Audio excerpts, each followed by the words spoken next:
be in everyday things, including beliefs. Mhm. So let me take you directly here. Have you personally experienced anything that would classify as educational racism?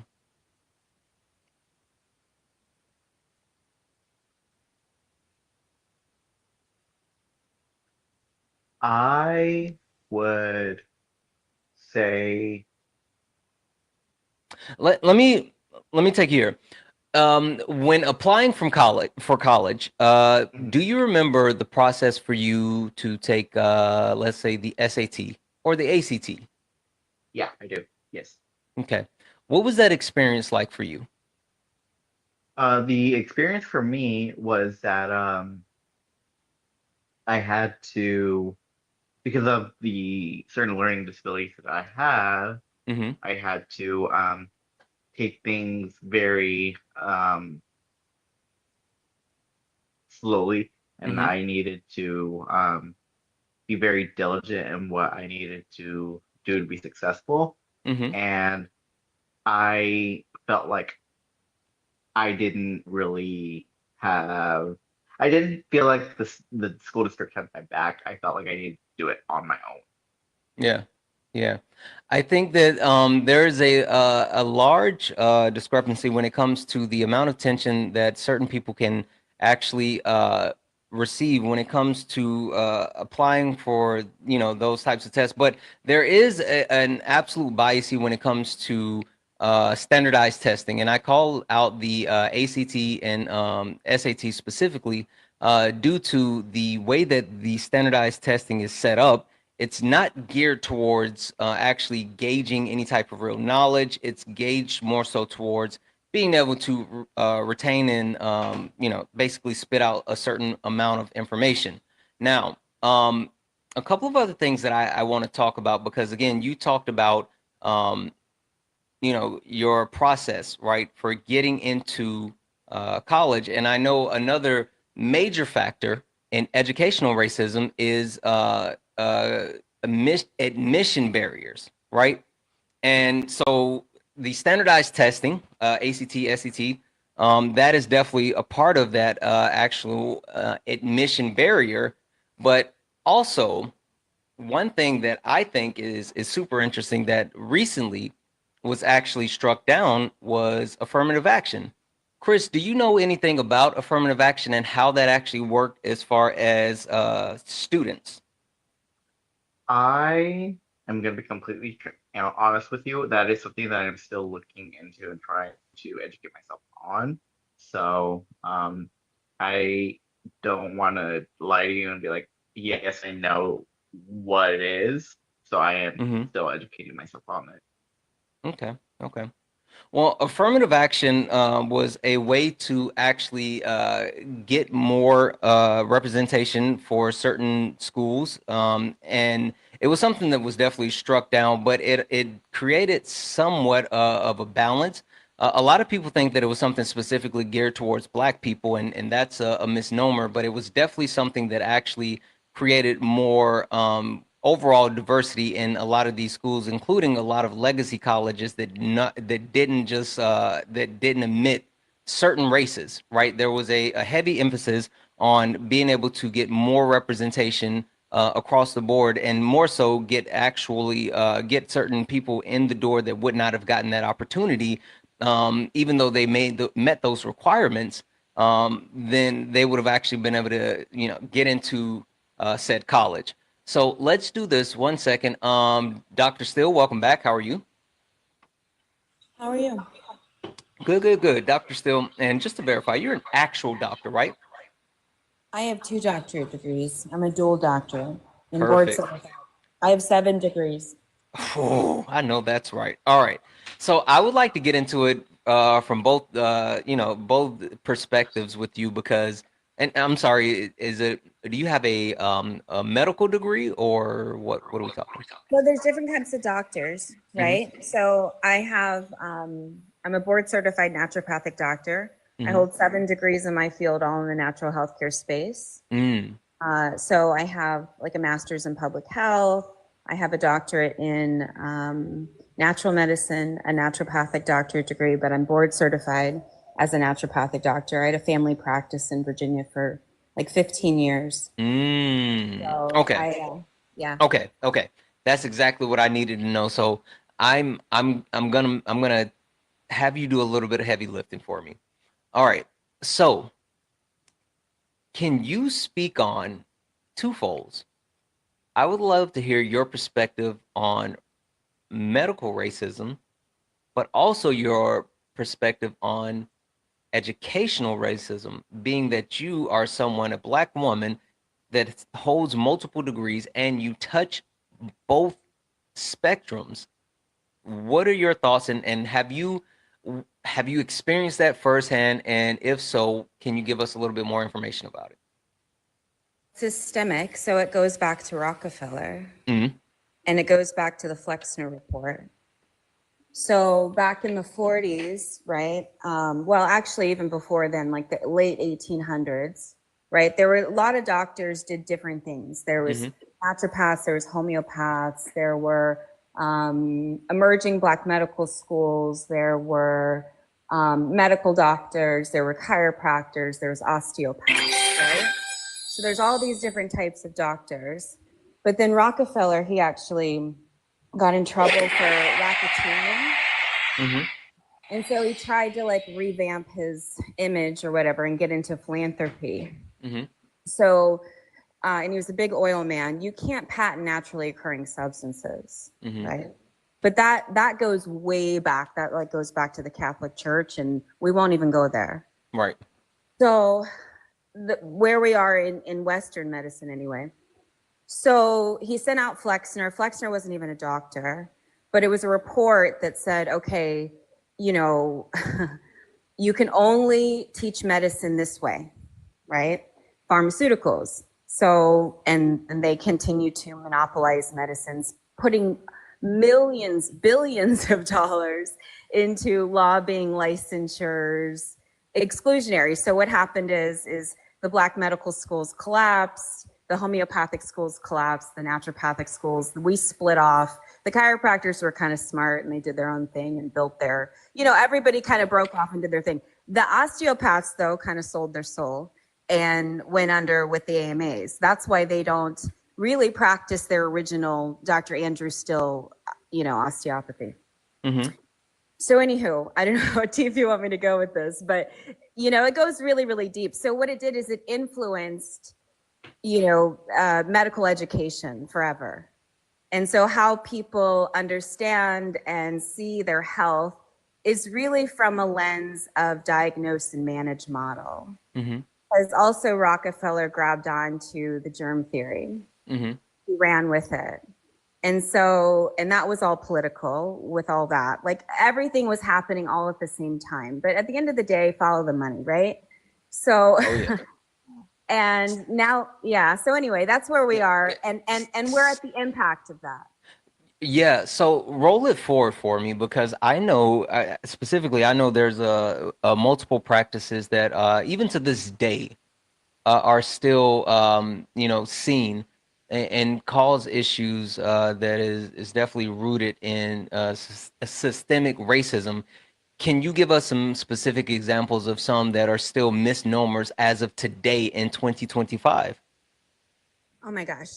Well, misnomers, can you clarify that? Misnomers. Yeah, I tell this story all the time, and it's a bit of a personal one for me. And I didn't know that I experienced medical racism, because I actually had a surgery in South Carolina, and the surgery was conducted by an old white Southern doctor, a surgeon. And before going under, I was told that the surgery was going to be laparoscopic, right? Small incisions for anyone who doesn't know, small incisions. And I went under and I came back after the surgery. I woke up to find that I had a large incision going from the bottom of my chest to my navel. Mm-hmm. And There was an when opening. having the conversation with the doctor about what happened, he said, well, your skin was too thick. I couldn't actually do it laparoscopic, so I had to actually open you up to do the surgery, which of course was not true, but it is a misnomer that's still heavily based in, which is based in medical racism and still something that's seen throughout the South. Do you know what it really is? Mm-hmm. It's a lack of informed consent. Mm. Because you consented to one treatment, you consented to a laparoscopic treatment, right? So you gave permission for that.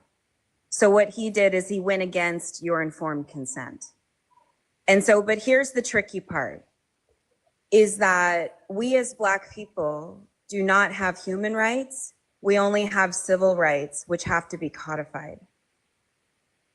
And also too, Nuremberg happened in the 40s, right? But Tuskegee happened in the 70s. Mm. So what does that indicate, right? We're still not seen as human beings. So look at the woman in Georgia right now who's hooked up to a machine, right? This is an experiment. This is like an experiment. Hello. Do you think that would ever happen? Yeah. And which, this is the commercial they got. 2025. yeah, and I think that, you know, and I know we're gonna eventually get there as well, right? And I mean, I definitely get the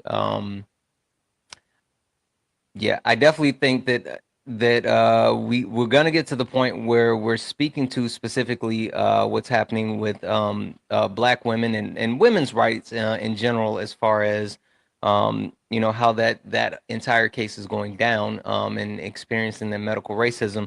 I think there's one thing that we do want to clear up. You said just to make sure we're being factual, you said what happened in the 40s? Nuremberg. Okay. I just wanted to verify. The Nuremberg trials, correct? Got it. Okay. Yeah. So we were excluded from the Nuremberg trials. Got it. Okay, perfect. So let's do this. I wanna roll it forward to everyone else that's on the panel. And I do want to speak to a couple,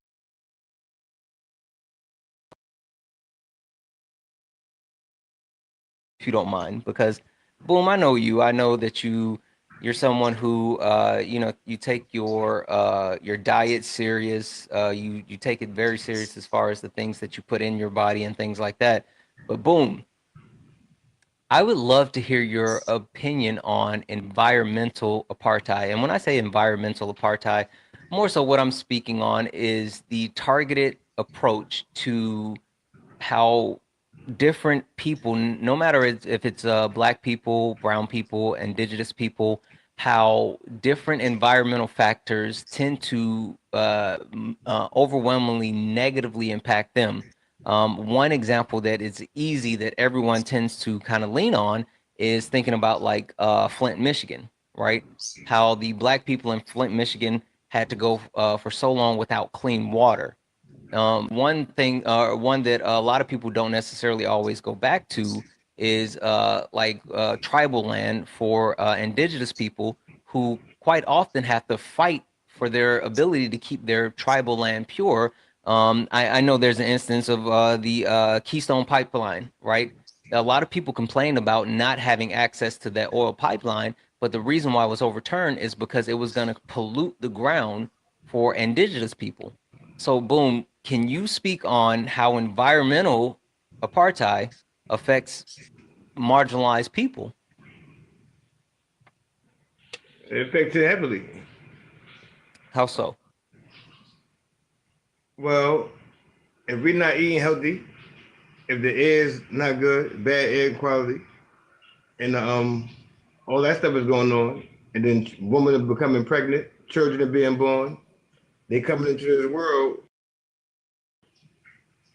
not vibrating how they supposed to be on a high level. So now this is where the negativity come in, and then we have issues due to that environmental. Sure. Can we talk about like you know, pollution, water, like clean water, yeah, anything like that? So there's another one that occurred in from 2016, 2017, the Dakota Access Pipeline. That's another one where native land they had to actually fight through that. Also, even think about Hurricane Katrina. Boom, do you remember Hurricane Katrina?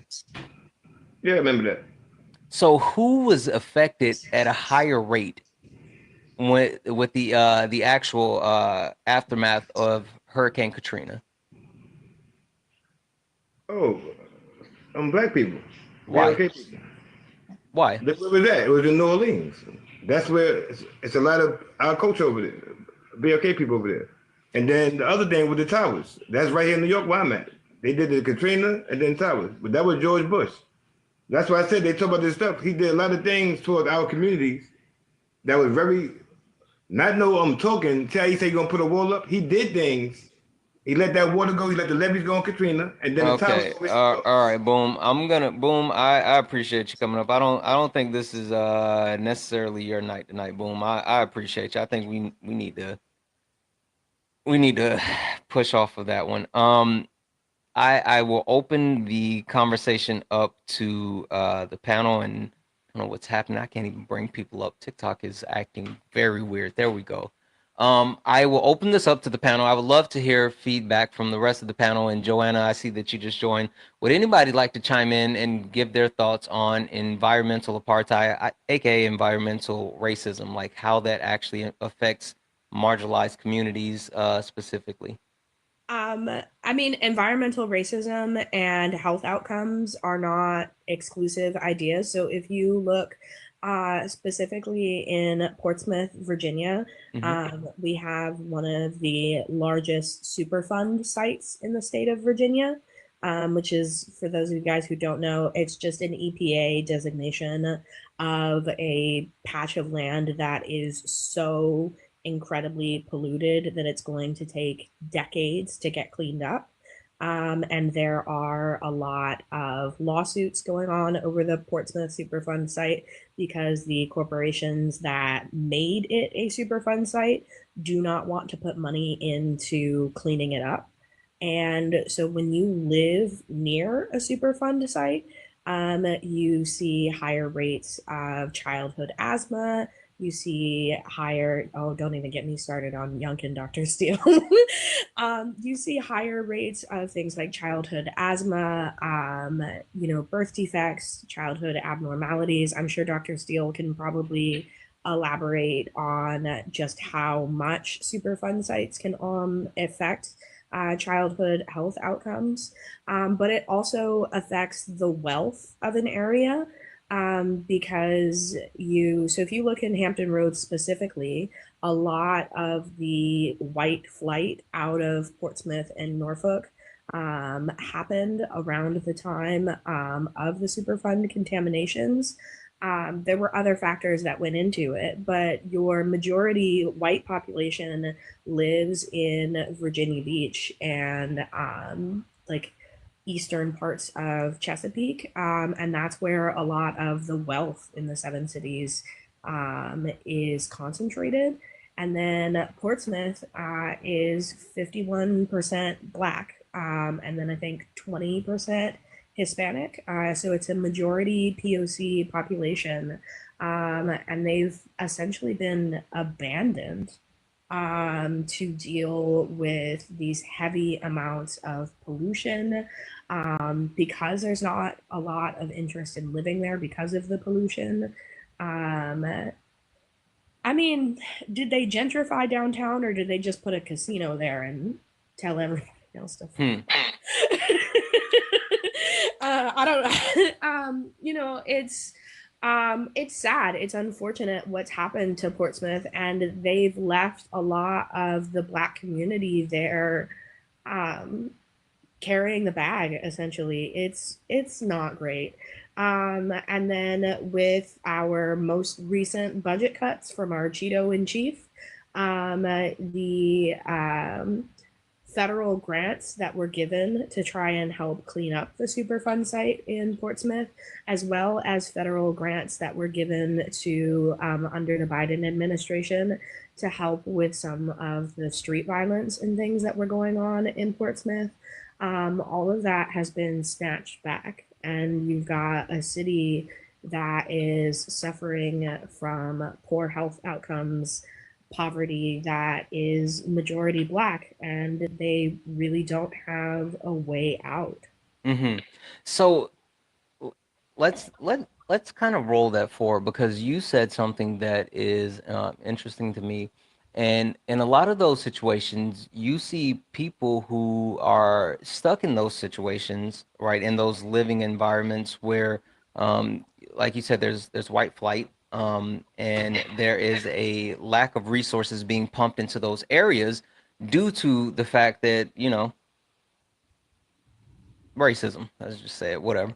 And they don't necessarily want to take care of those areas.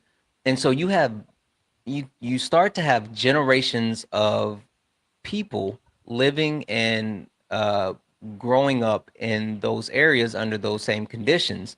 Can you speak to any of the long-term factors or not necessarily genetic, but the being more susceptible to certain things because of that exposure?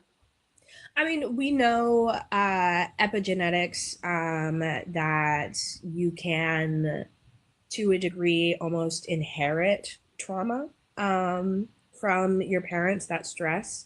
And then, in addition to that, there are a lot of different long term birth defects and health consequences that come from being exposed to those kinds of chemicals. I'll be very honest. I'm a student midwife. So I know a little bit about that stuff, but genetics is not. I'm still in school.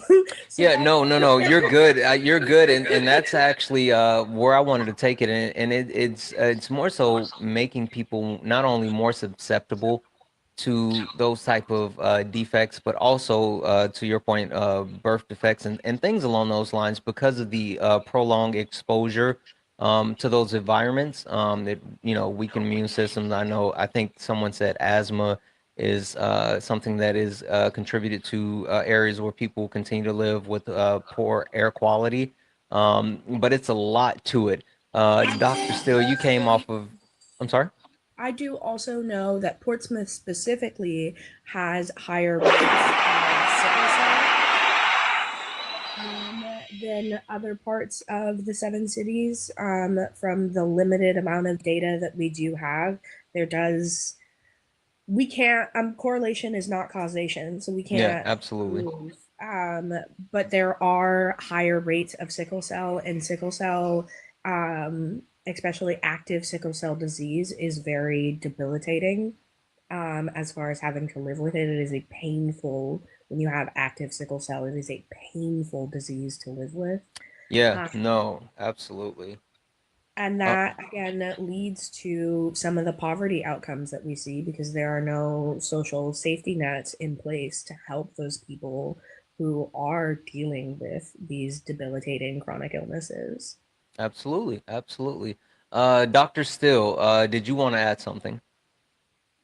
Yes, yeah. I mean, I can speak to a lot of what she said. I mean, I had a practice in Virginia Beach at the ocean front for, like I said, 15 years. So, Hmm. and I was in politics in Virginia lobbying for natural health care. So one of the things to keep in mind also with that area is a lot of the quote unquote sound of freedom, right? And so that's all the jets and the military and all of that. Yes.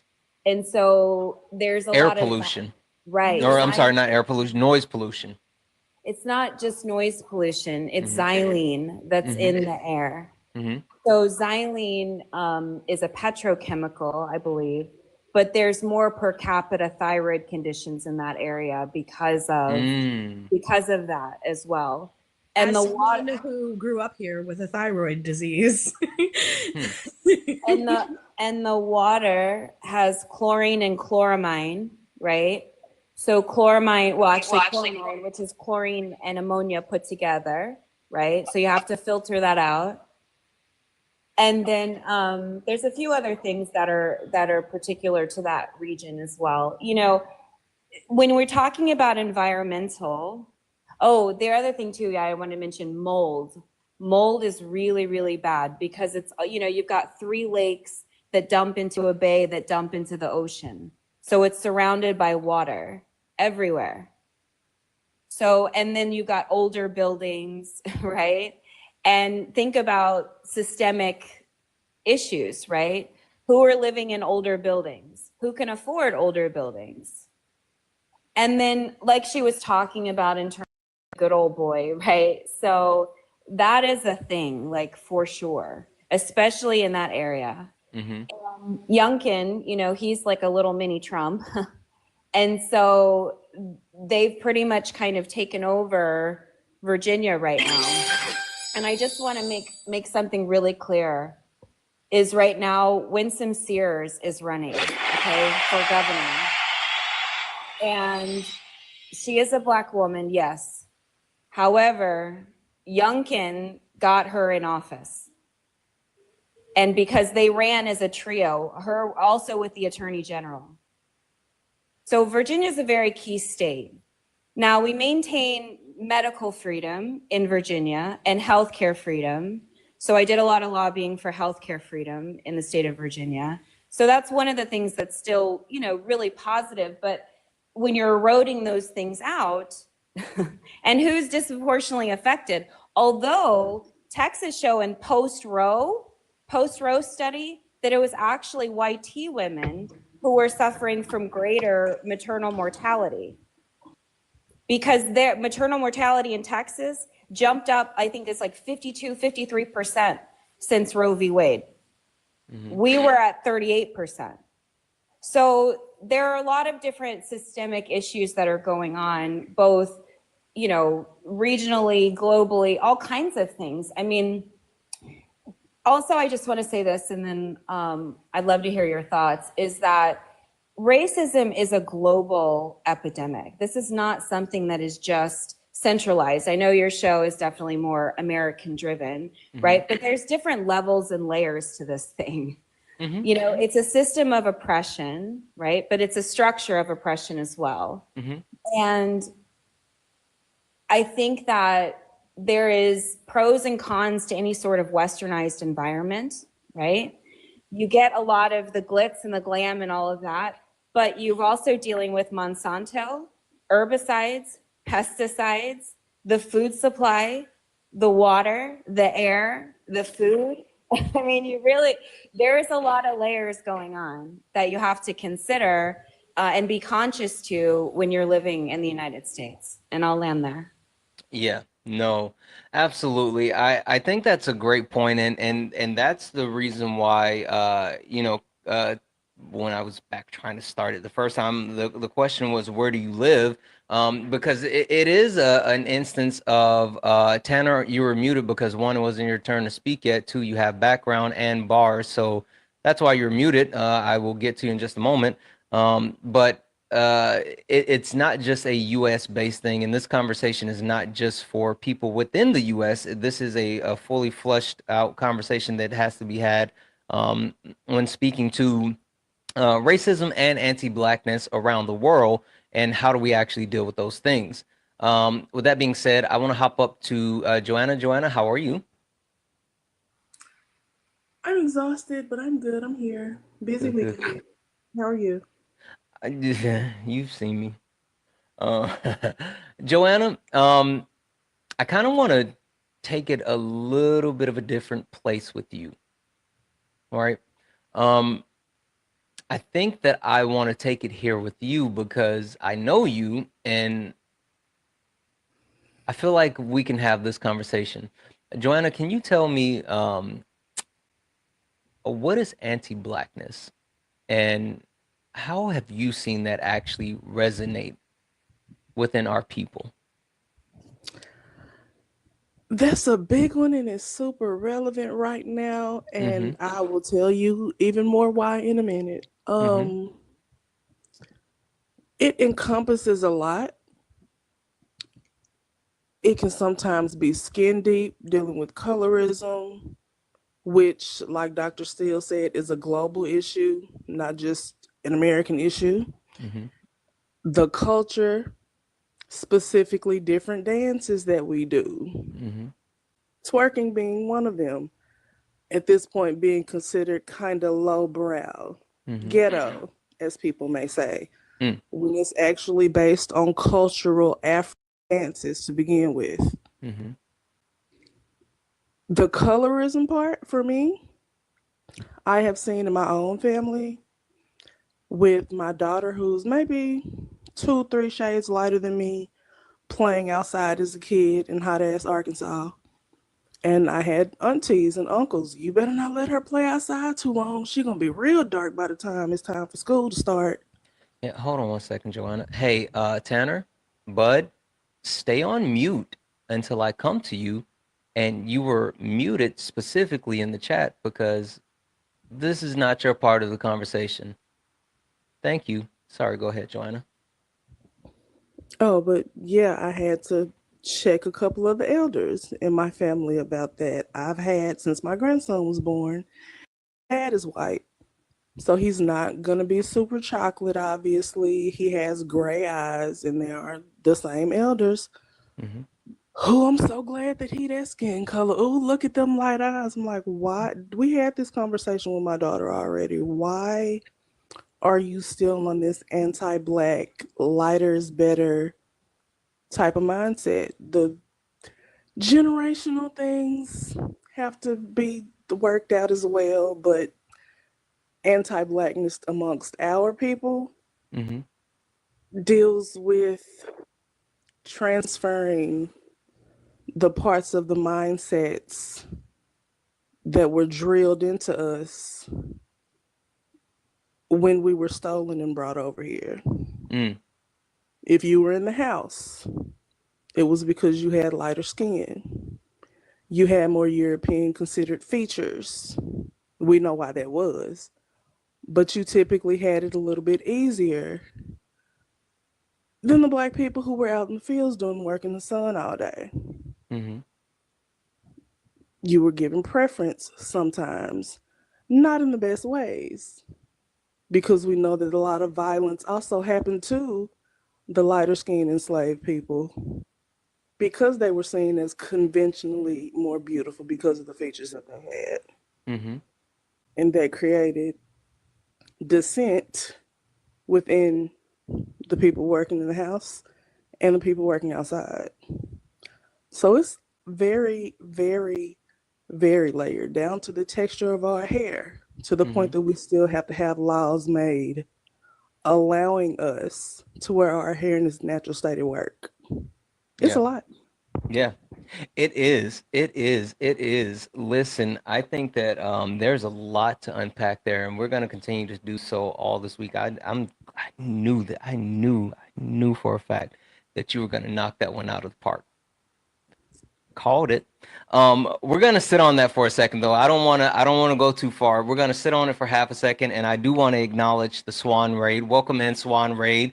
Welcome in, Swan Raid. Guys, if you don't mind, tap the screen. Let's go ahead and get the likes up to 50,000 likes. Let's get the shares up to 50 shares. This is Late Nights with Santana. I know it looks a little bit different. We had a couple of different technical issues, but we are still rolling along, and we're going to keep this thing going. So if you are interested in joining the conversation, go ahead and request up. You will get a chance to speak. And speaking of getting a chance to speak, Tanner, how are you? Oh, Tanner out. Oh, okay. I'm here. Oh, there you go. Perfect. Tanner, how are you? I'm doing great. Good. Tanner, got a question for you.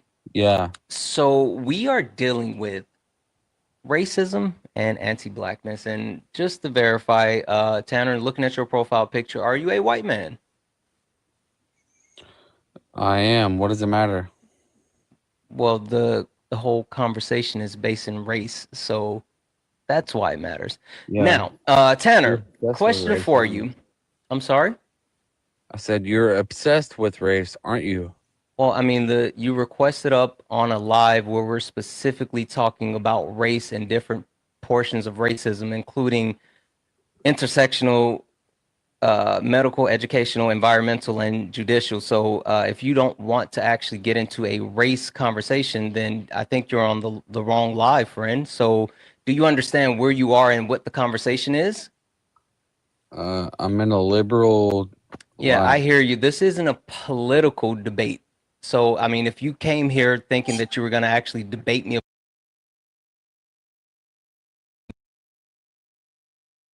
engage in the actual conversation, you can stay. If not, if you for some reason want to talk politics, then you can leave because this is not political. So, would you like to stay and engage in a conversation? Yeah, I'll engage. I'm not Okay, afraid to. perfect. Okay, weird statement, but cool. All right, Tanner, question for you. I'm gonna actually go back to the basics with you. Tanner, what is race? It's ethnic groups. It's ethnic groups. Ethnic groups. Yep.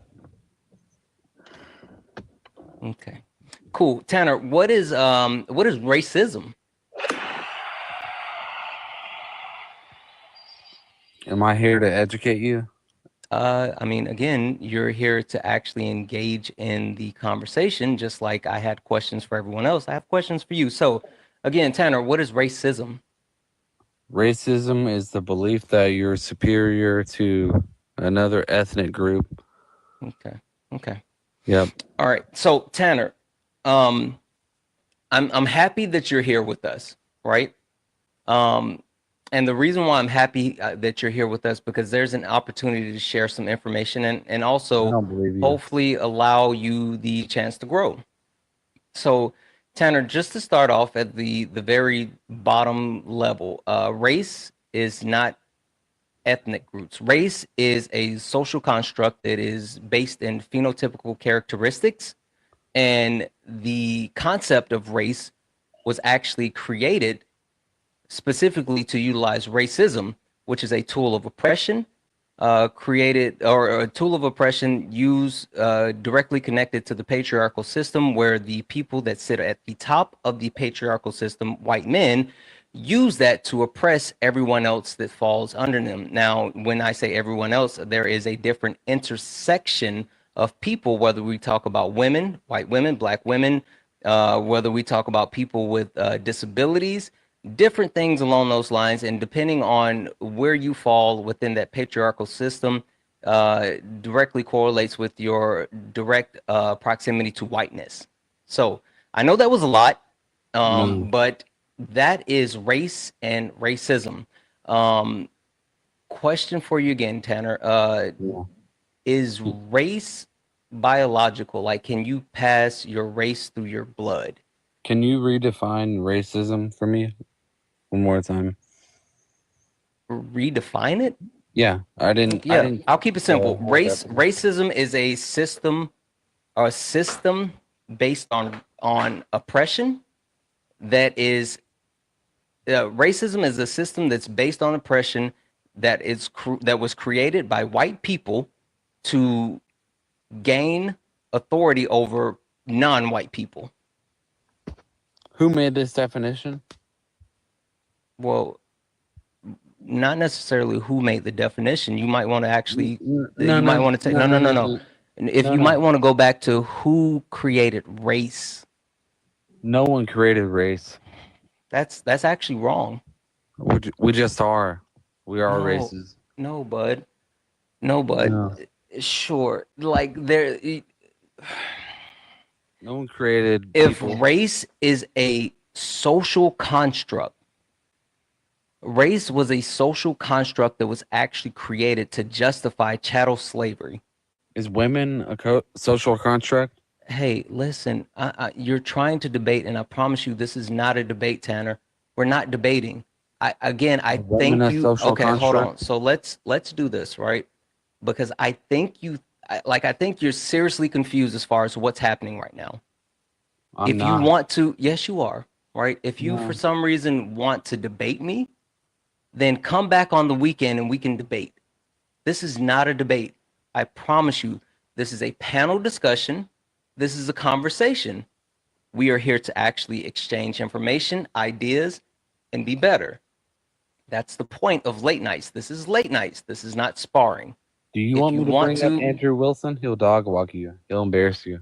Again, you're being weird because this is not a debate. This I'll is my bring him up. last Do you time. want me to bring him up? This is Are you scared? sure, sure. This is my last time telling you this. This is not a debate. Like, what are we doing?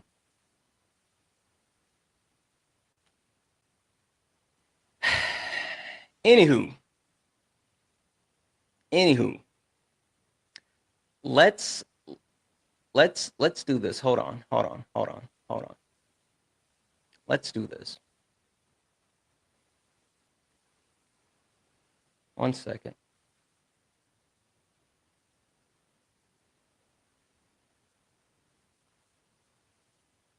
While Santana's doing what he's doing, I need everybody to tap this screen. The taps are not tapping for me. Tap the screen, share the live. You see the pay links on the screen. Get those donations in. Gift the panel. We have lovely people up here dropping tons of education. Make sure you're doing all the things so everybody on the TikTok and in these TikTok streets know that we're having this phenomenal conversation over here. Appreciate you, Santana, for having it because it's super important. If you haven't sent your heart me's, get those sent in. They're one little coin. Everybody got one little coin, right? Send those in. If you don't have the coinage, tap the screen. Appreciate it. Thank you. Tanner, serious question. Do you want to actually engage in a real conversation, or are you here to just debate? And again, if you're here just to debate, I can respect that, but I'm giving you a chance to actually join the conversation. It's your call. I'm here to debate. Okay, cool. So since you're here to debate, I'm gonna block you, and you can go find someone else to debate. Legitimately, I have no interest in that. This is late nights. This is not sparring. And even if it was sparring, you couldn't debate me because you're. Anywho, Chris, I want to come back. I want to come back to you, Chris. More so because you said something at the start of the live. And I said, hey, what's your race? And you said, what? Tell the people what your race is. So I said Afro Latino, but I misspoke because Afro Latino was in fact not a race. Okay. So I apologize. No need to apologize to me. I wanted to come back to that because I wanted to make sure that we not only kind of covered that, but I also kind of spoke to, what that is and how that actually works and a lot of the misnomers. So I'm glad that you were able to speak to that and even more so recognize that as far as where we are. So Chris, the question again is what is your race?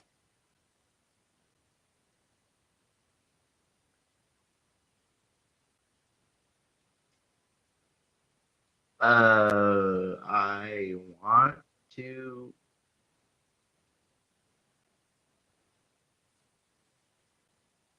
Can I get a pass? No. Okay. No. We have to deal with this, Chris. It's actually Right. it's actually really important that we actually dig into this. So you're not Afro-Latino. Afro-Latino is not your race, right? And again, talking about what race is based in. Race is based, it's a social construct that's based on phenotypical characteristics, right? So thinking about your phenotypical characteristics, what do you present as, Chris?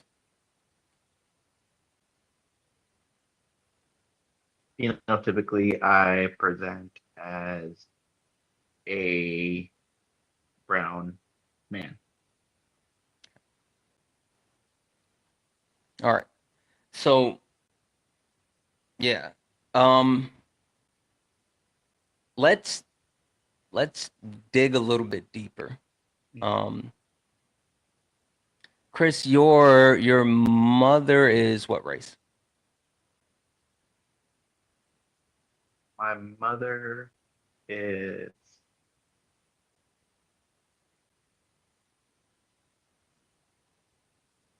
I would say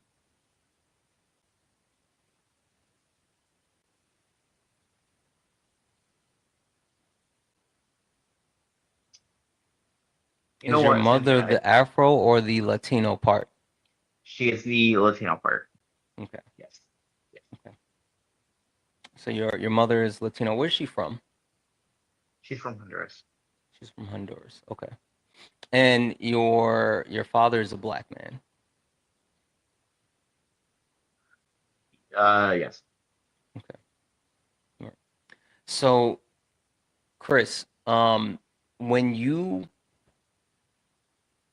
when you look in the mirror, right, and you take a look at your characteristics, your nose, the shape of your eyes, the complexion of your skin, what what if people didn't know you, what do you think they would actually think you are? Okay, now I get it. If I went outside out in the community, people would think I'm black. Got it. Got it. Got it. Okay. All Thank you, right. Sant. So, I'm sorry that I was struggling with No, this. no, no, no, no, no, no, no, no, I'm no, not no, trying no. to make it. Listen, and chat, like seriously, hey, we're not gonna do that. The reason why we're doing this is because it's important. It's important. This is an important conversation, and it's one that we all need to have. But again, there's a lot of misunderstanding, misnomers. There's a lot of different things that we have to make sure that we're digging into, and I think it's really important to talk about the difference between race, ethnicity, and even nationality, right? So I'm glad that we were able to get there. So, Chris, understanding that since you present as a black man, right? Then your race would be Black. got it. Black. Got it. Now, one thing that I want to speak to, right? Because there was a conversation that was actually that was had last night where there was a man who said that, well, I'm multiracial, right? And I'm not a black man because to be a black man would deny the fact that I have a white mother, right? And I think a lot of people don't understand that. One, I mean, yeah, like based off of what you present as is, what category technically you fall in because of the actual social construct. But even more than that, just because you're multiracial does not mean that you have to give up one part of yourself for the other part of yourself. So, Joanna, I'm gonna kind of come back to you for a second. I would love to lean on you for a moment because you mentioned that your child is, of course, multiracial. So, with that being said, understanding that you are raising a multiracial child, what is your perspective, and what do you plan on doing to make sure that your child never has to say, "I'm only this, I'm only that," or never feels like they are being neglected of knowing about who they are? It's my grandson. Oh, grandson. I'm sorry, grandson. Yeah. But yeah, there are making sure that he's very well educated about the history within both sides of his ethnic makeup is something that I talk to my daughter about, something I talk to her fiance about. He is very well aware of how I feel about everything. I've never hid it. We're friends on socials, so he knows what's up with me. And he knows, he was like, hey, I'm not going to be able to teach him a lot of stuff because I have no idea about it. We're going to need your help. I'm like, that's exactly what I'm there for. Making sure that, like I did with my daughter, who I had to go to her school for multiple times. On Columbus Day, for example, when she was like, but Columbus didn't discover anything, there were already people there. And the teacher was upset and said that she was disrupting class. I went to the school and I was like, but did she lie? If you're not going to teach accurate history, which they never really have, but in this current educational environment, we know for sure they won't, we're going to have to make sure that the education is coming from us and from the community and from different places. Yep. Which is how it should always be. Your first education should start at home, but making sure that they're being taught accurately is something that we're definitely going to be striving to do with him. Absolutely. Absolutely. I love that. I absolutely love that. Real quick, guys, just a reminder, we have a nightly donation goal of $250. So if you enjoy the information, education, entertainment, please consider donating. Santana Speaks 24, Santana Speaks 24, best way to support the live. Everything is accepted. Anything is appreciated. Tap the screen. Let's go ahead and get the likes up to 100,000 likes. Let's get the shares up to 50 shares. This is Late Nights with Santana, so everyone is welcome, and this is an open conversation. Of course, we have multiple things that we're digging into on the background, and we will continue to do so this week. And we had a little bit of a slow start because of technical difficulties, but we will continue to dive into this throughout the rest of the week. Erica, how are you? I'm doing. Oh, can you hear me? Oh, yeah, you kind of sound a little far away, but I can hear you. I'm here. Can you hear me better now? Yes. Okay, fantastic. I'm doing well. How's everyone doing tonight? Good. Some weirdo came up and it was a debate, bro. But synced it. Yep. Anyway, E. I would love to get your perspective on not only the question that I had for Joanna, because I know your perspective, but I would love to hear you kind of roll it forward to where I was trying to take Tanner, but he couldn't get there. But to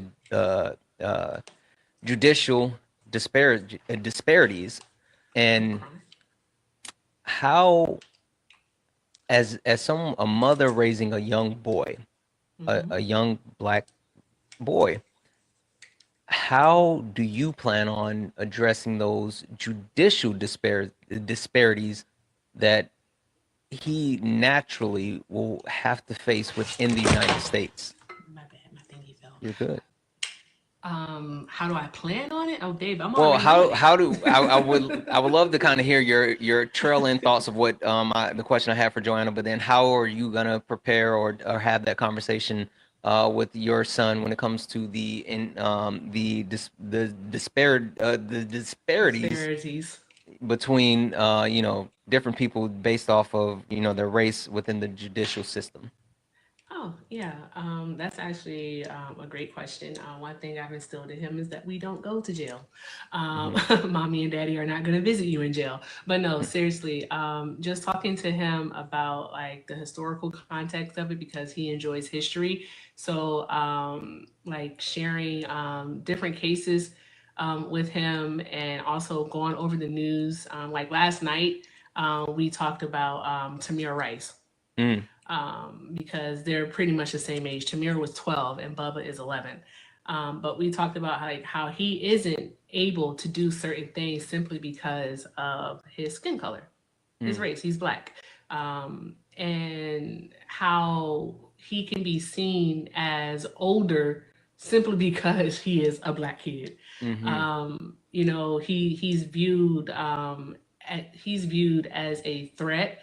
And so we just I have the conversations with him, his grandmother and my dad, they have the conversations with him that is simply like, if you encounter a police officer, maintain eye contact, keep your hands, on the wheel.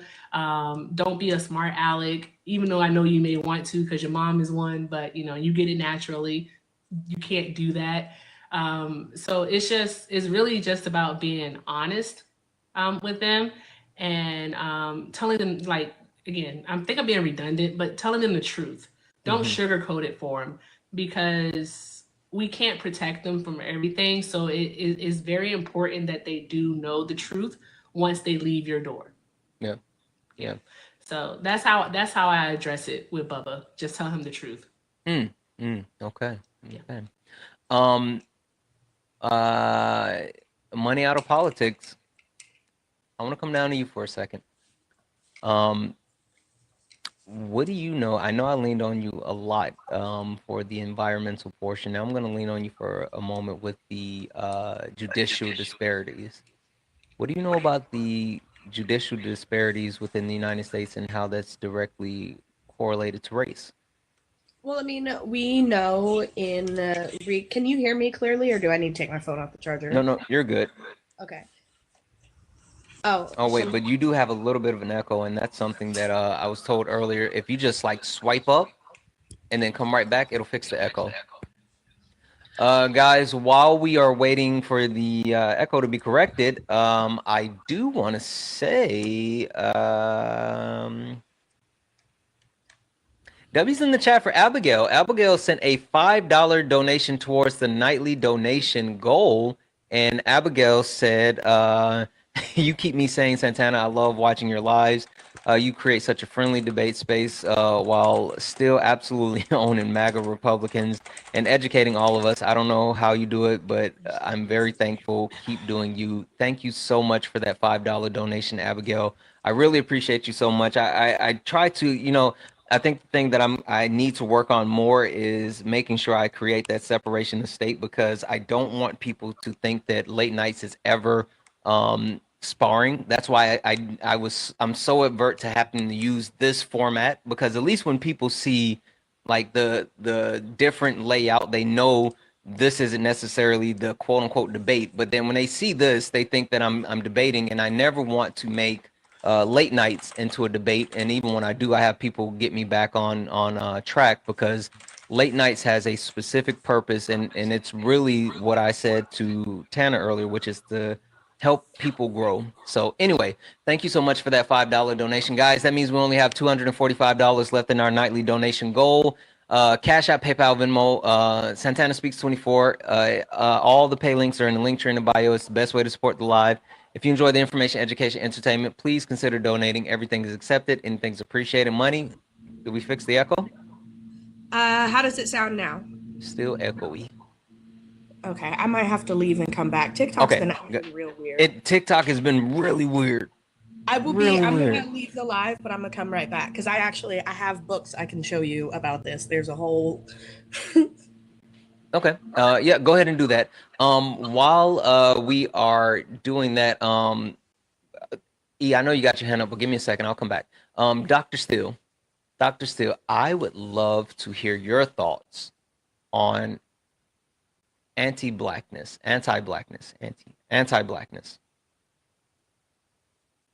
So anti-blackness really comes into alignment with a person's identity and their deconstruction of all of the intersections that create identity. So there's cultural, naturally. There is religious. There is school, right? Educational. And then there's societal. And so there's several different aspects or structures that 0 to 8, you're developing who you believe you are, right? And so unfortunately, I'm 40. So where I am is that I recognize that my parents were very unconscious. So I'm a product of an interracial relationship. And so I have unfortunately taken the brunt, right, of intergenerational trauma in multiple sections. And so I really kind of empathize with where people are in their level of deconstruction, because I remember various different aspects as I was going along and really waking up to realities that I was blind to, that I was really whitewashed, honestly. And that was all systemic, and that was all control based, et cetera. Because remember, racism is a structure and it's a system. So there's different ways that we interact societally and based off of our identity. So I just want to kind of bring it to that aspect. But unfortunately, from a societal level, it's all interconnected. So even from the sense of conditioning to our counterparts, they are also conditioned, but they are conditioned unconsciously as we are, right? However, we still have connection. So we still wake up and we still become more conscious, and we still are more conscious and connected. So unfortunately, that other side is incredibly unconscious. And to expect anything less, unfortunately, sets a person up for failure after failure after failure. I think that like the type of level of self-awareness that you have to be able to not only understand that, but be able to address anti-blackness and also be able to actually move forward from that point. I think that's that's something that a lot of people don't actually have. And so I think that's a big thing within the Black community that we have to start to really try to address as a whole. And I know that Joanna talked on a couple of other things that's even, in my opinion, a little bit deeper when you talk about like colorism. And even I think there's a lack of education around colorism. And so, at some point we're going to dig a lot deeper into that, but I don't want to go too far away. Money, I want to come back to you, and then Erica, I'm going to come back to you. But Money, you were, let's see, the echo get fixed? Hello. Okay, you don't sound as echoey. I don't know what's been going on with me and TikTok, but since we're talking about legal stuff and legal racism, I would be remiss if I did not get this book out. This book is called Between the World and Me. It's by Ta-Nehisi Coates. I feel like this is required reading, especially for young Black men. And this is a nonfiction book about the history of our racial system. It's a really short book, but Coates wrote this sort of as an open letter to his son, describing what our prison industrial complex is like and how we went from a history of enslaving Black bodies through the antebellum South to now enslaving Black bodies through our prison industrial complex. And I think this is a very emotional and visceral letter from a Black father to his Black son about what that system is like and the results of it. So I love Coates, and this is a really short and stunning explanation of what that system is like. And then another good one, and they have a children's version of this, is Stamped by Abram X. Kennedy. And then I don't have it with me. I'm in bed, so I look a mess, excuse me.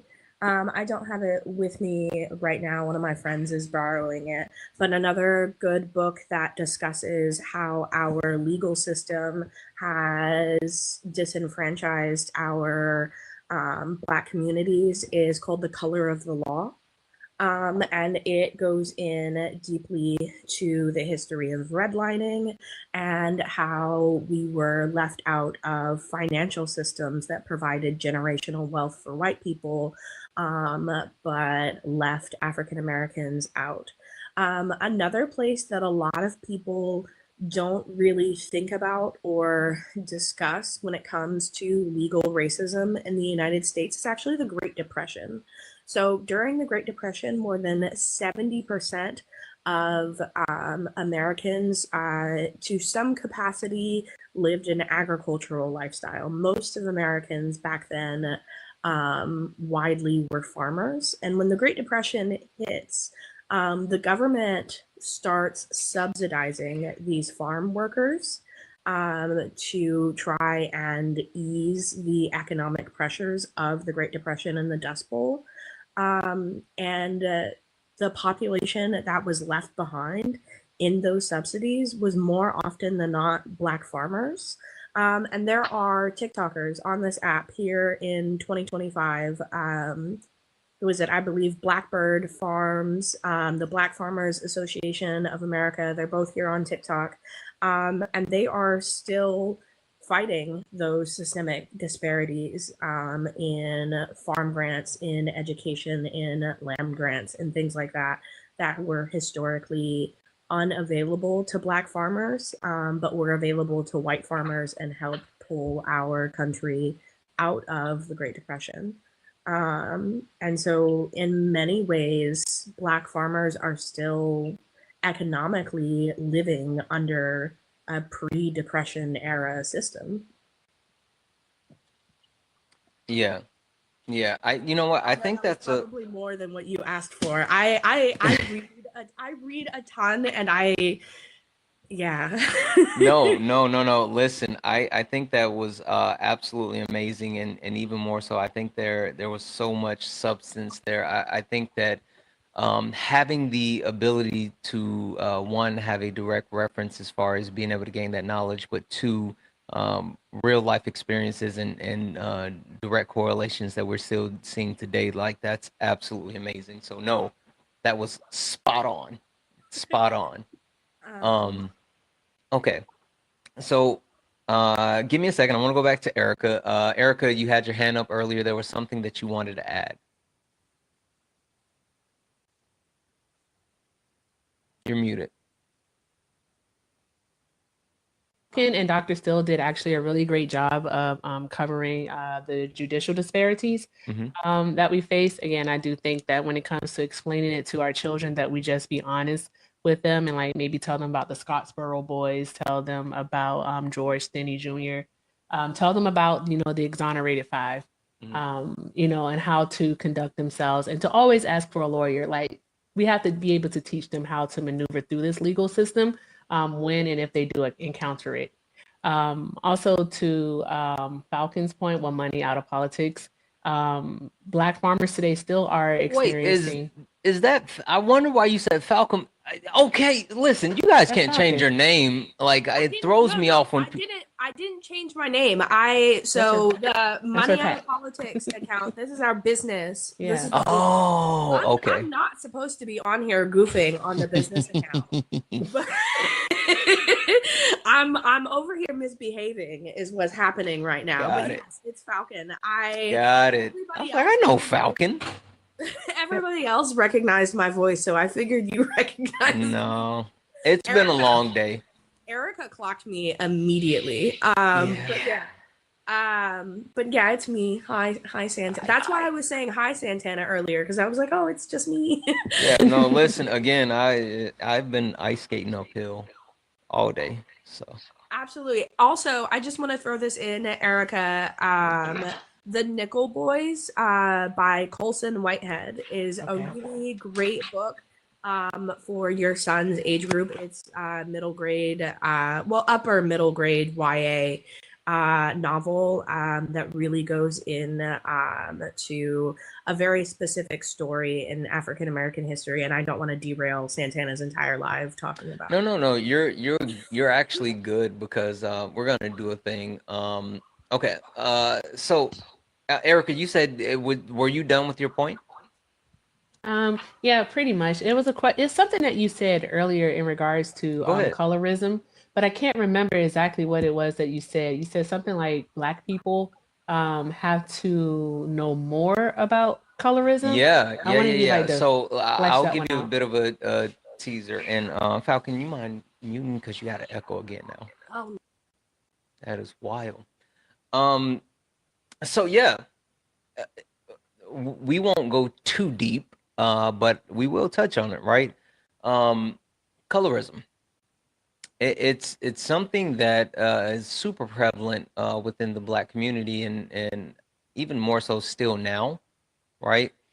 But I think that a lot of people don't necessarily understand what colorism is, and even more so, who is actually affected by colorism, right? I think that there are some people of the lighter shade, which I hate to say it like that, but the lighter shade of the Black community that for some reason think that we can be victims of colorism. We can't. Yes, and you cannot, because We colorism, just like are racism, is a you one-way gonna let me street. finish my Oh, let me do the go thing. ahead. Okay, go ahead. Now Do you're your thing. being never mind. I'm not gonna make a joke right now. But so there's a misconception around what colorism is and how it directly affects people. And so people who are lighter shades of Black tend to think that colorism is something that negatively impacts them. I mean, to the simplest way to think about it, because again, I'm not going to go deep in it yet because that's going to be a topic that deserves so much more time. Um, Proximity to whiteness. Yes. That's all you got to do. Yep. That's all you got to do. Proximity to whiteness. You may have been bullied. You may have been called, other terms, or you might have had a harder time because you were lighter or whatever the case may be. But just keep it simple and keep it in the back of your mind. Proximity to whiteness. You are more white passing than darker skinned people. So colorism is not a thing that actually affects you. Now, we will get into it When? because there's a lot of misconceptions, but we're going to dig deeper. E, now what are your thoughts? I definitely want to be here for that one. No, because colorism, being a dark-skinned Black woman, that intersectionality there, definitely has affected me in many different ways throughout my almost 60 years of living. And so I'm just like, it's something that I do want to talk about because it's so deeply rooted in white supremacy that it's like the closer you are to whiteness, so lighter skin, the more acceptable you are. And I do not want to use this word, but the more palatable Yep, that's you what are it is. Listen, to them. So yeah. I'll say this, and I gave someone a hard time because we were having this conversation, and I was like, I was a victim of colorism, and it was like, what? And I was You like, need to no, stop I mean, playing. yeah, you know how I do, but and again, to actually make sure that I'm speaking directly to this, right? I have benefited from colorism, right? Yeah. And more so, not only within like the Black community, not only within my family, within the Black community, but within society as a whole, right? I have been afforded access to places and spaces that if I were a darker hue, that I might not have been, right? I mean, because I'm more to, again, like Erica said, for lack of better words, palatable, because I don't have darker features. I don't have stronger features. And that is something that a lot of people who you have access to, a little bit of access to that patriarchal system, you have to understand that and you have to start to unpack that. Yep.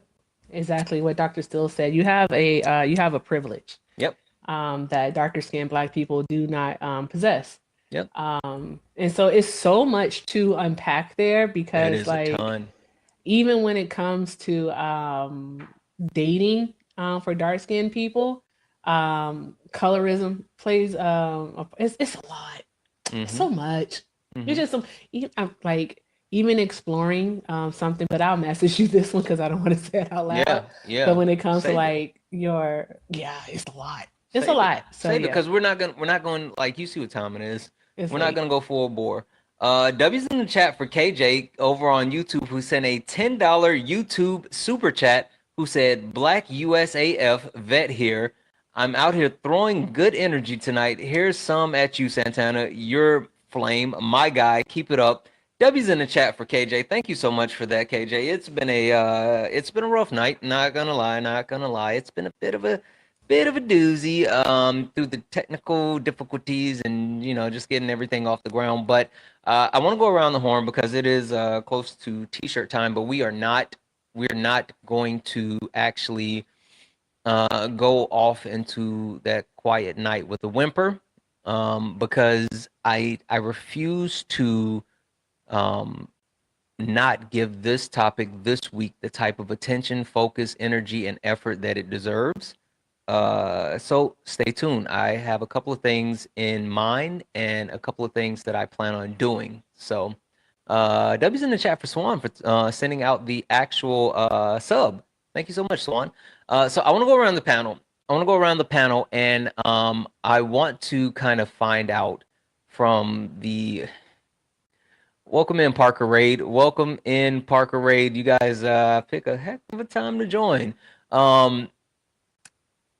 I want to go around the panel and I want to actually find out this week, specifically with this topic, what is something that you're hoping to get out of this topic for this week? I'm going to start with you, Dr. Steele. W's in the chat for E for sending out. So, what do you mean get out of this week? Can you define that? I don't want to give too much because I want to leave it up to you. But like, what's your hope? What's something that you hope comes from this conversation? Whether it's something you gain, something that other people gain, something that you want to share, like anything that you hope that will come out of this week. I would say, and I'm sorry, this week and this topic. Right.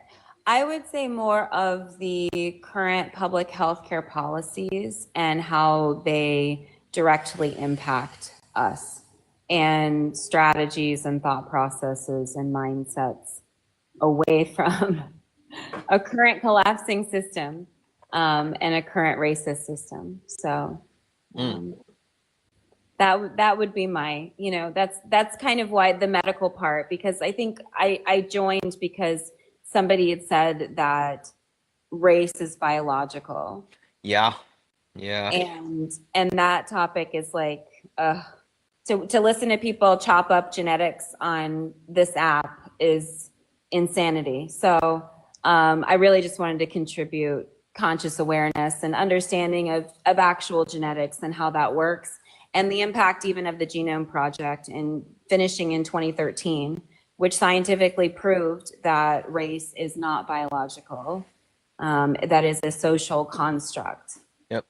And then the impacts of that, now we're understanding a lot more about how racism has impacted us genetically, systemically, socially. I mean, all these studies and all this information is coming out, and look at where we are in society. So anyhow, that's all. All right. Well, listen, hopefully you will be back because again, normally we have 3 hours. We only had like about an hour and some change to get into it. But like we're going to be doing it this weekend, and I would love for you to come back because I really want to dig more into the medical racism, especially I hate to, use a cliche, but darn it, we got to get into the mortality rate when it comes to Black women and having babies, and like we got to get into all of that. So hopefully you can come back. Yeah, can I say something really quick about that? No. I don't want to get listen. It's called a cliffhanger. Anyway, thank you for coming up, Dr. Steele. I appreciate you. Come back. Chris. What is something that you're hoping to get out of this conversation this week with this topic? I think for me, I just would like for people to continue to keep in the back of their mind that racism is a multifaceted thing, whether, like you said, systemic racism, educational racism, and because I feel like people throughout the word racism are racist just to say something, but they don't understand like what the real implications of it really are. So yeah, I think that and there's a lot of conversation to be had, and I'm really hoping that we get some people that are here in good faith and Welcome in, Parker Raid. Welcome in, Parker Raid. You all are absolutely amazing. Thank you for being here. I appreciate each and every one of you. I'm really hoping that we get the ability to get some people in who can actually engage in a good faith conversation when it comes to racism, and because there is a misconception that a lot of people, for some reason, one, they don't know what race is, or what it's based in, and they also don't know what racism is based in. And so when people immediately go to the talking point that, hey, race is based off of hate, no. And I think that's important that we actually deal with that and we start to break that down, and hopefully we can actually communicate this to some people, and really get into a really good conversation. But anyway, thank you so much for hanging out with us tonight, Chris. Thank you for joining. I'm gonna go ahead and drop you down. I appreciate you. Sounds good. Have a good night. Thank you as well. Joanna. Yep. Listen, the way you knocked that question out of the park earlier, felt like a proud papa. I try. Yeah. Joanna, what is something that you're hoping to get out of this conversation and this topic that we're having this week? I'm hoping, first and foremost, to be blessed with more information myself. I have an uncle who, super smart, told me something that stuck with me when I was a kid that I still go by today. If you're always the smartest person in the room, listen, then you need to find different rooms to be in. You are in the wrong room. Period. So I love being around people that have more knowledge than me, especially in areas that I'm not as knowledgeable in. So that's going to be phenomenal for me this week. And also for people to finally come to the realization that racism is not just you calling somebody the N-word. Ooh. You know what? That's the laziest form of racism. Not even gonna lie. Not even gonna lie. If you, for the trolls who are running around these TikTok streets calling people the N-word, you're lazy, be better. Be a better troll. That's the laziest form of racism that you can possibly partake in. Especially when it's so insidious, like all the topics that you've chosen are super phenomenal, and the fact that they're continuing to happen. Elon building his supercomputer in Memphis, oh, I can't wait to get into that one. Neighborhood. I cannot wait to get into that one. Affects me a lot because I'm close to Memphis, being in Northeast Arkansas. We have the Mississippi River, which you know how big that is, right? Which is not only going to affect this area, that's going to affect tons of areas in the South. So yeah, it's going to be a phenomenal week. Yeah, absolutely. Welcome in again, Parker Raid. I will acknowledge you guys. Thank you guys for being here. You caught the tail end, but if you want to hang around, please do. We will finish telling you guys about what we're dealing with this week. But if you're gonna hang out, do the nice things. Tap the screen, share the live, gift who's left on the panel. As a matter of fact, I'm gonna leave Joanna up here. Gift the people that's on the panel. There's 462 of us hanging out. We still have $245 left in our nightly donation goal. So 245 people send $1. We can close it out. Cash App, PayPal, Venmo, Santana Speaks 24. Best way to support the live. Everything is accepted. Anything is appreciated. We are talking about this week. We are specifically dealing with racism and anti-blackness. We're talking about the different forms that it can take, whether it be intersectional, medical / educational, environmental, or even judicial. So we're going to be dealing with that this week on late nights. So hopefully you'll be back. Hopefully you'll join the conversation. If you look up at the top and you see the word follow at the top, that means you're not following me. Go ahead and hit that follow button. This is the main account. Make sure that you are following this account. And again, gift the people that are on the panel. Falcon, what are you hoping to get out of this conversation that we're having this week and this topic specifically? So I'm in medical school because of my very strong feelings about medical racism. I read Medical Apartheid by Harriet A. Washington and literally changed my degree path. Maternal mortality is something that I care about deeply. I am becoming a midwife because I wanted to see more Black women represented in those spaces, and I hoped that I would become a place of safety for Black women who were undergoing medical care, and to provide Black women and Black women experiencing poverty the opportunity to have home births, to have natural births, to have. I want to run a nonprofit midwifery clinic one day. I'm super excited to have come across the lovely Dr. Steele in the comments. I am so excited to hear what she has to say on the subject as a student. And also, I'm on the MOP account, so I'm supposed to be helping grow our followers. But like me personally, I want to hear everything that Dr. Steele has to say about this subject, because this is my passion and what I am in school for, and the change that I want to be a part of in the world. And also any opportunity to, you've seen my book talk account, so like any opportunity to gush about books is always a happy place for me. Yeah, no, listen, it's always welcome. So there's that. I just noticed something real quick, guys. We are in the subwave. We only need 2 more subscribers to close out our subwave. We do have subscriptions now. You get a bunch of really cool emotes. You get access to an amazing Discord. You also get a fast pass to join the panel when we are having these conversations on Late Nights with Santana if you want to actually join the panel discussion. But you also get 2 cool new perks. One is called Tag Me In, where if I am debating, if I'm sparring, and I have someone on the panel. I heard that Parker got a taste of MAGA Mom tonight.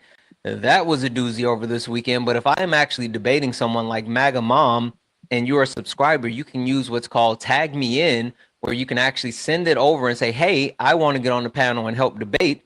And you get to come up for 5 minutes and help me debate whoever's on the panel. And then you also get access to what's called send out the subs. W's for whoever sent out the subs. Thank you. Also, you get access to what's called My Question. Yesterday on Brunch with My Creator, I had Ashley the Baroness, and she was absolutely amazing. If you're interested in catching that live, it is on my YouTube channel at Santana Speaks. But you get priority as far as coming up and being able to throw your question out to whoever the creator is. So some of your favorite creators, you get access to that. So if you are not a subscriber, please consider subscribing. It's a bunch of really cool features. As a matter of fact, subs, can we drop some of the cool emotes in the chat for me, please? E, what are you hoping to get out of this conversation and this topic specifically from this week?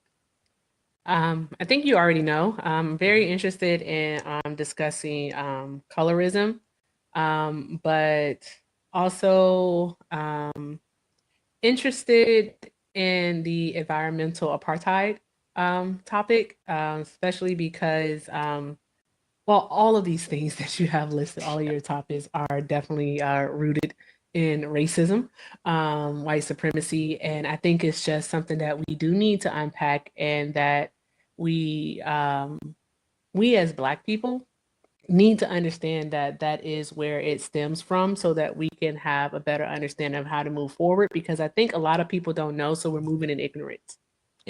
Yeah. And so I'm looking forward to the conversation. So I'll keep my eye out and see what happens. But this is kudos to you. Finally, we can say W Santana. Yeah, well, W Santana. I'm a walking W, so it is what it is. Okay. I want to speak to one last thing really quick before we wrap it, because I saw someone in the request, and again, I think that for anyone that's watching me right now who doesn't know what late nights is, right? Because I mentioned the things with the subs, and I think that I am one of the few creators, if any, that actually changes what they do for their specific lives.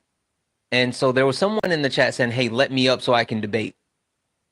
This isn't a debate, bro.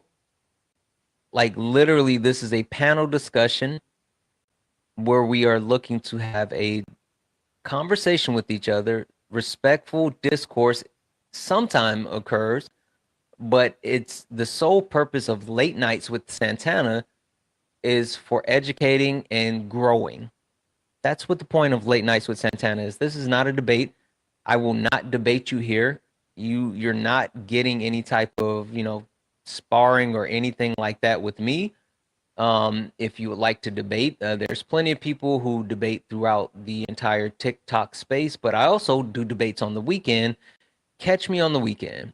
So I just wanted to kind of double down and kind of make sure that people understand that, because I want to make sure that we're respecting what late nights is. And the purpose of late nights is to provide a community that has the ability to grow together, to learn together, and to actually become better.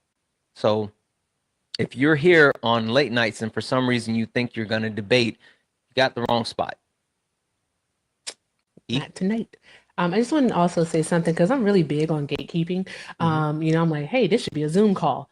But I also think that the conversation again on colorism is something that should be had, and that white people should definitely, take a seat and just listen and learn and I've see already how had they that also conversation. okay, and see how they actually do contribute and participate in it. Because it's That something colorism topic might be a sub-only conversation. possibly. Oh, okay. It might just be, I'm telling you, because, sometimes people don't respect boundaries. I was That going is to say true. something funny, but I decided not to. You're doing a great job of that today. Proud of you. I am trying, because this is not necessarily a funny topic. Yeah, it's not. So, yeah, and I just think that they have to know how they contribute and perpetuate it also. And then I just caution anyone who does want to join in on that particular conversation, because I recently had one and it got pretty heated amongst ourselves. I would say you have to come with an open mind, open ears, open heart. All right. You have to be ready to actually listen to understand, not listen to respond. Yep. All right. And not everything is going to be something that's going to be based in like, oh, well, I have the numbers to show you how it impacts people. Some stuff is going to be anecdotal, and you're going to have to talk about people's emotions about it. So I'm just like, it's a heavy conversation to have. I just want to get everybody prepared. Yeah, I mean, again, I think once we have that conversation, I mean, the simplest way to think of it, again, is replace the colorism with racism and see how you feel. Like, Exactly. it's really simple. Yep. It's really simple. If you can't actually, like, if you don't feel the same, then it's a you problem. But we'll get into it. I don't want to lean into it too much. We will get into I'll it. keep my ears open. Yep. All right. I'm gonna drop you guys down. Thank you all. All right. And here we go. I don't know why I didn't fix it. I said switch. Are you really gonna? Okay. Are you really gonna? You don't really play with me like that, huh? I'm sorry. Now I'm invested. Now I have to figure out how to fix it. I know I'm getting ready to end, but like now it's a thing. There we go. Fuck technology. Technology has been screwing with me all night. I'll pour water on all this shit. I don't care. I will pour water on everything. Stupid ass robot.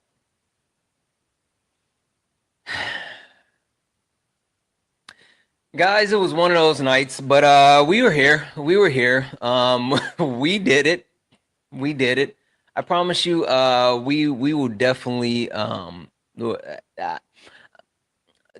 catch me live tomorrow during the day for sure, because I'm gonna figure out the technical issues, because like this is Tomorrow, late nights is at 11 p.m. Eastern, 8 p.m. Pacific, Monday, Tuesday, and Wednesdays. But stay tuned. It might be something different this week, but at the very least, it will be 8 p.m. to 11 p.m. Eastern, 8 p.m. Pacific for 3 hours for the next 2 days for sure. Yeah. We're going to get into some really deep topics, some really heavy topics, and even more so, we're going to use this to build and propel to the next level because, like, we're not stopping at racism. We're not stopping at racism. There's so many other things that we have to deal with. We have to deal with classism, right? I mean, classism is something that that absolutely affects everyone. We're gonna deal with damn it, why am I spacing blue? What? Hey, Kay, what is it called again? Blue. What am I thinking? Blue something. Blue something. What is it, Kay? I'm missing it. Blue space racism. Yes. Blue space racism. We're gonna break down blue space racism. We're gonna get into a lot of things, right? And it's gonna be a large casting net that's gonna take a while. And I think it's something that's very important. It's something that's really necessary. So you say opening Pandora's box? Yeah, pretty much. Fuck it, we might be going to war soon, so we might as well open it up, right? Anyway, we're gonna get out of here, guys. We're gonna get out of here. I promise you, things will be better tomorrow night. Things will be way better tomorrow night. No matter if it's this layout, no matter it's the if it's the TikTok studio, we're gonna figure this out. If not, I will pour water on everything and just say fuck it. One of the two. If you guys don't see me tomorrow, just realize everything is wet. Guys, thank you for all the taps, the likes, the shares. Thank you guys for hanging out with me. I apologize again about the technical difficulties. I apologize that it took so long to get the plane off the ground. But I promise you tomorrow we will get to our cruising altitude.